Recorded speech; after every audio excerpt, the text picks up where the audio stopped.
जामे तिरमिज़ी की हदीस है, नबी रहमत सल्लल्लाहु अलैहि वसल्लम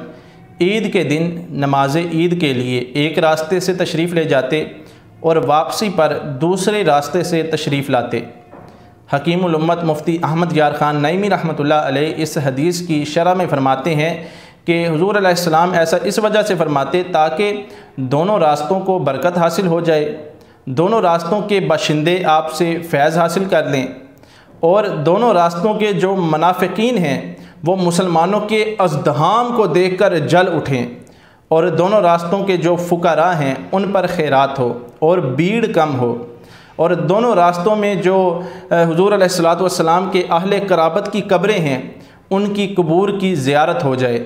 और दोनों रास्ते हमारी नमाज और ईमान के गवाह बन जाएं। लेकिन रसूलुल्लाह सल्लल्लाहु अलैहि वसल्लम जाते वक़्त लंबा रास्ता, दराज रास्ता जो होता उसको इस्तेमाल फरमाते ताकि ज़्यादा कदम चलें और ज़्यादा सवाब हासिल हो। तो इससे मालूम हुआ कि ईदैन के लिए आते जाते रास्ता बदलना ये हमारे प्यारे आका हज़रत मोहम्मद मुस्तफ़ा सल्लल्लाहु अलैहि वसल्लम की सुन्नत मुबारका है।